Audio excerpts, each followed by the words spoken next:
Hey, what's up guys? Joker here. Today we're going to be going over my AMD Ryzen Better Red build, which I have been planning since late 2016, ever since I reviewed the case that I'm using here, the Cooler Master Case Maker 5T. It's got a really nice black and red color scheme that I thought would fit in perfectly with Ryzen and doing a Better Red build, so we're going to be going over all of that here today. I've been using this build for about the past month to edit and render out all of my videos because it just blows away my Intel X99 system with the i7 6800K, and I will be showing you guys some benchmarks with render times and handbrake encoding, things like that, between those two systems, as well as the 7700K with stock and overclock numbers. So we'll be going over all of that in just a few minutes, but I wanted to go over the hardware first with you guys. So in here, I'm actually using the 1800X, which is the top Ryzen SKU that they have right now. And I was able to take that up to 4 gigahertz at 1.36 volts, which actually goes a little bit higher than that because of the automated voltage control with Ryzen. But yeah, it's about 1.36 volts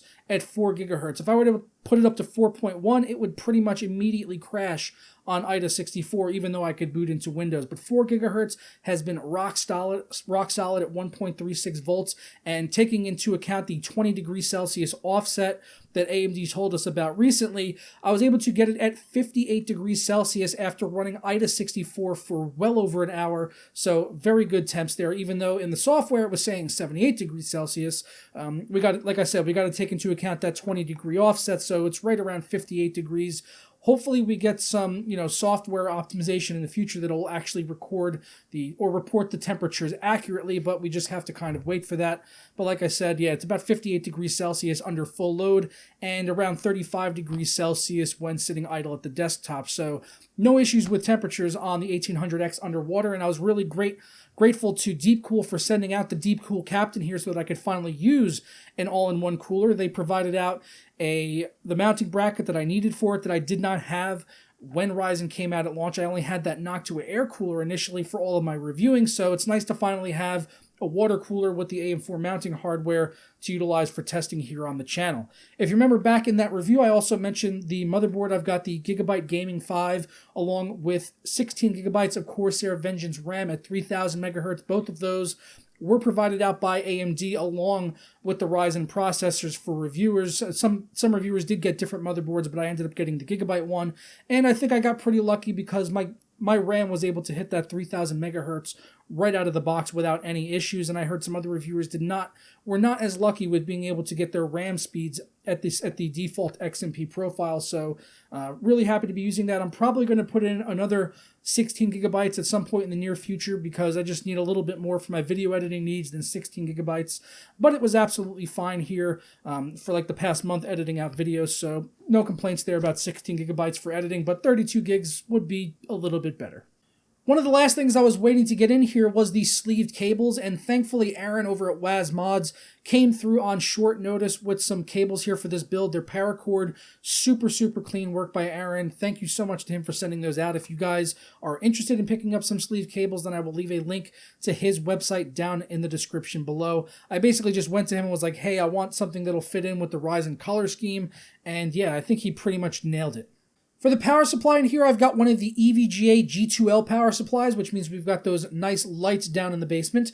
And for the storage, I've got a Samsung 500 gigabyte SSD for storing some of my working files for editing videos. For right now, I do plan on adding more storage in the future, but for the boot drive, I've also got an ADATA XPG SX8000 256 gigabyte drive, so that's giving me fast boot times, and I also keep some 4K files on there when I am editing so that I can kind of keep things moving along as fast as possible. But like I said, I am planning to add more storage to this case in the future. I just got to finish transferring stuff over from my old build, so that's what we're kind of waiting for on that.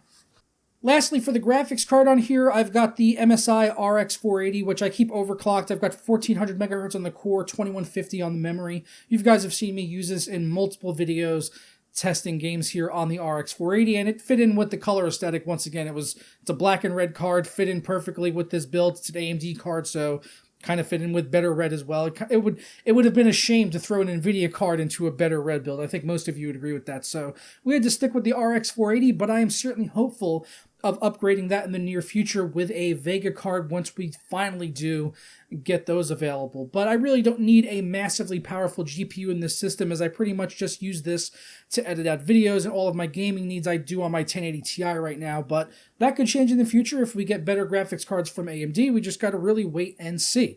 But let's go ahead and jump in now and look at some of the performance numbers that I got with rendering out videos and doing some other encoding tests, CPU-Z, Cinebench, things like that, in a comparison with the 6800K and the 7700K.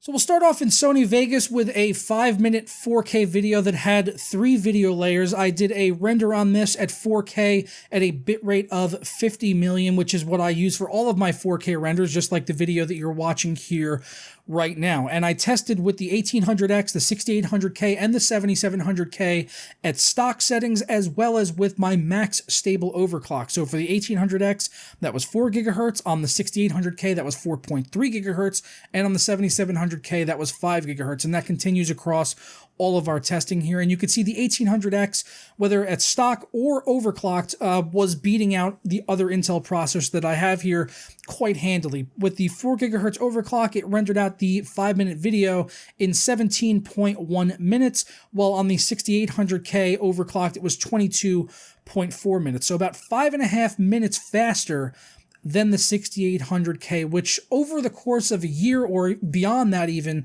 you can just imagine how much time that is going to save me if I make 4 or 5 videos a week, how much time that's going to add up to just over the course of a year. So that is why, this right here is the main reason that I am using Ryzen now to edit and render out my videos, is it just saves me so much time. You could see the 7700K, even at 5 gigahertz, falling well behind at 27.2, because the speed here kind of, falls behind to having the extra cores, the extra threads of processing power, which is much more important for rendering out videos. We will go into Handbrake here, where we can see this is in seconds, mind you, and lower here is better. On the 1800X, we ended up doing it in 125 seconds, and this is the same 4K video that I rendered out in Sony Vegas. I just converted it from an MP4 to an MKV file, and the 1800X was able to do that in just over 2 minutes, while the 6800K took 145 seconds, and the 7700K was 143 seconds.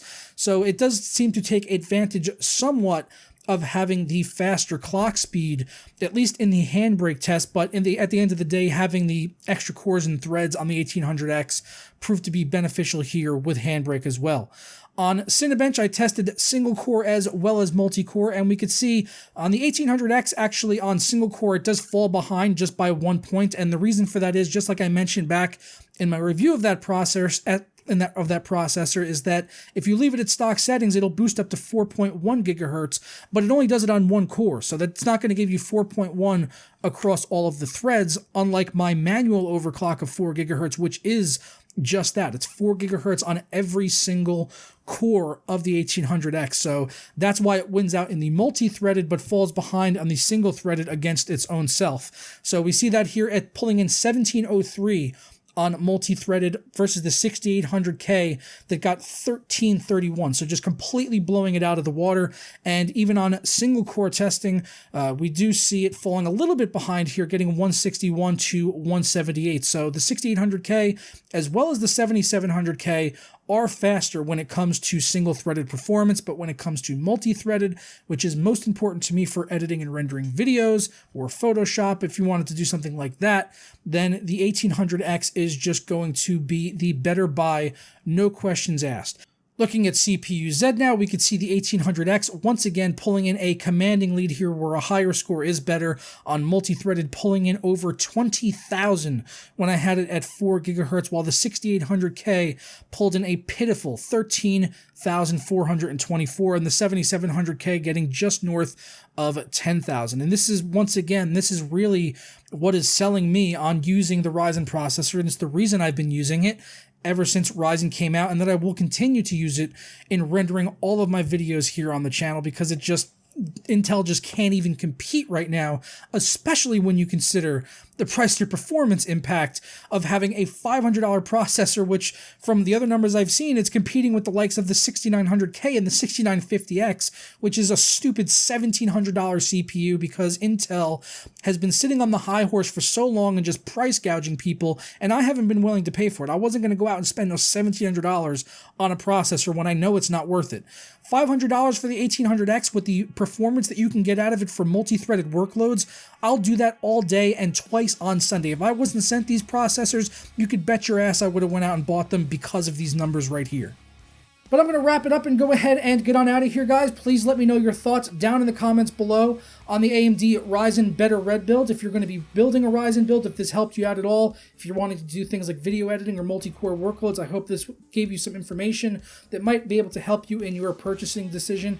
Undoubtedly, when it comes to just straight gaming, you're going to get better performance on something like a 7700K, which has better single-threaded performance. But for what I'm doing, editing videos, Ryzen is by far, especially the 1800X, is by far the best processor you can get right now especially at the price of $500. And I believe it's insane what you can do with a $500 processor right now. AMD have just nailed it on Ryzen for people like me that want to do stuff like this. I think a lot of people kind of missed the point of the Ryzen 7 launch and were saying they were so disappointed with seeing how it performed in games. I was very impressed with how it performed in games. I thought it did phenomenally for considering the fact that it is slower per core than Intel, and it's keeping up with them very, very well, but blowing them away when it comes to stuff like this with editing out videos. So if you want to pick up any of the parts that I used here in this build, I will leave a link over to Amazon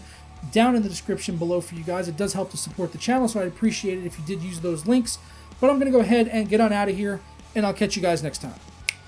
Turn.